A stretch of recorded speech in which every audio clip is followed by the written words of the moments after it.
So the Bucks just kicked off trade season in a crazy fashion. I mean, let's talk about these trades. They acquired Drew Holiday and Bogdanovich from the Kings. Drew Holiday from the Pelicans, obviously.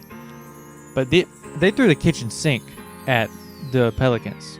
They included George Hill, Eric Bledsoe, 5 first-round picks and 2 pick swaps, if I'm remembering correctly. It might not be 5 first-round picks. I think it's 3 and 2 pick swaps. But, I mean, for Drew Holiday, I understand Bledsoe isn't really an asset. George Hill isn't really an asset. I didn't realize the market was this hot for Drew Holiday. I didn't realize he would net 3 first-round picks and 2 pick swaps. I mean, that's insane. And then they got away real cheap, traded for Bogdanovich. I don't understand how in the world the Kings... I don't understand why they took this package. DiVincenzo, DJ Wilson, Ersan Ilyasova, and some second-round picks, I think. I mean, for Bogdanovich has won at every single level. He is a winner. He hits big shots when it comes time to. He's a pretty good shot creator.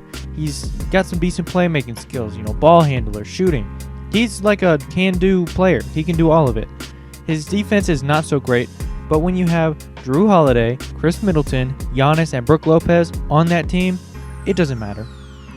The fact that he is like a average, maybe below average defender does not matter. Giannis is the best help defender in the league. He erases people at the rim. You've got Drew Holiday to guard the perimeter, and with the Budenholzer system, funneling into the paint, that kind of thing. And then Brook Lopez is increasing his skill as a shot blocker and things like that. And Chris Middleton, he got roasted by Jimmy Butler a few times in the playoffs, but he's still a pretty good defender. So, I mean, it doesn't really matter that Bogdanovich is not all that on the defensive end. And to really think about it, all they really lost out on was George Hill. He's a nice role player, and those first-round picks. That's all they lost out on. And they have pick swaps, so they still get picks in those 2 years. So really, they only gave up 3 first-round picks to keep Giannis. Because I really think this means Giannis is staying. They didn't get Chris Paul, but I think that's okay because that would have fixed the thing. He's definitely better short term, but long term, not so much. Drew is 30, 31, I think, and Bogdanovich is like 26, if I'm not mistaken. He's like 24 to 26, something like that.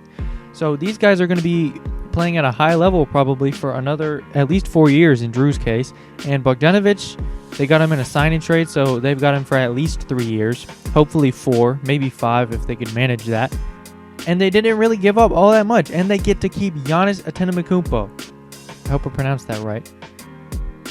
And that's just insane. The fact that I know it looks like they threw the kitchen sink, and they did. They gave up a lot of stuff for him. And their depth is looking kind of suspect now, but they still have a mid-level exception or a tax room exception, something like that.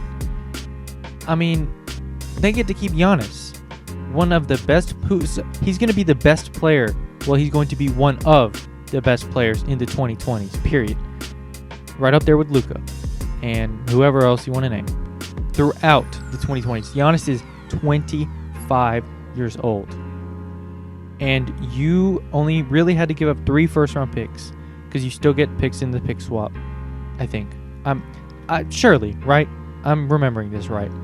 And then Bledsoe is whatever. He's not really an asset. And then George Hill is old. And then DJ Wilson's whatever. Ilyasova's a contract. And DiVincenzo is nice.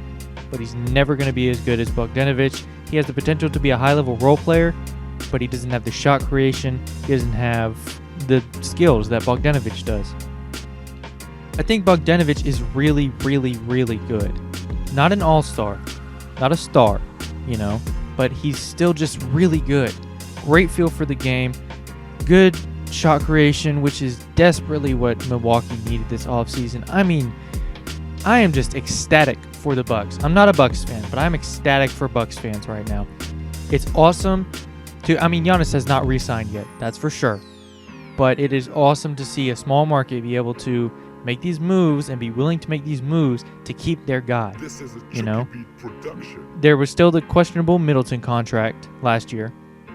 But as you can see, they want to keep Giannis happy, and they're willing to throw in future assets for that.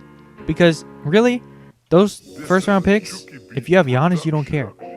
I would throw every single first round pick in existence if it meant I got to keep Giannis for another however many years. Because think about it. If you resign Giannis, those picks don't matter because you'll have Giannis in the whatever 7 years that you can trade those picks. I mean, this is just all around fantastic, man.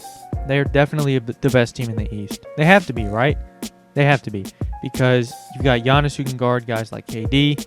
You've got Drew Holiday who can guard Kyrie and some other teams in the East. Celtics, you can guard Jason Tatum. You can guard Kemba. You can guard Jalen. Some other teams in the East. I mean, is Pascal even really worth mentioning? I'm not sure how to feel about Pascal at this moment. Then you also have teams like the Sixers. I think that one's a little tougher just because Ben Simmons is a matchup nightmare. But you have the tools to be a championship team. That is 100% certain. But I still think Giannis needs to improve on his game. Be able to shoot a little better.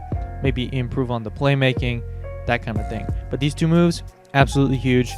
And I really think it probably ends up making them the favorites to come out of the East. I mean, if Gallinari really cares only about winning, go to Milwaukee. Milwaukee still has a decent amount of money to offer through their exception, whatever that is. I mean, go to Milwaukee. And then, we in the free agency series, we listed off a bunch of solid free agents. You can probably get a bunch of guys, to fill out the roster. And your starting lineup is so freaking good that it probably doesn't matter all that much that your bench is not really great. So I'm ecstatic about this move. I'm ecstatic for trade season. I'm ready to see my Hawks do something. Also, shout out to the Trailblazers for getting Rocco. That's pretty good. Shout out to Houston for getting 2 first-round picks for him. That's nice. And if y'all enjoyed the video, consider leaving a like and subscribing to the channel. I'm so excited for the NBA offseason, for the NBA season to start, and I'm excited to bring this content to y'all.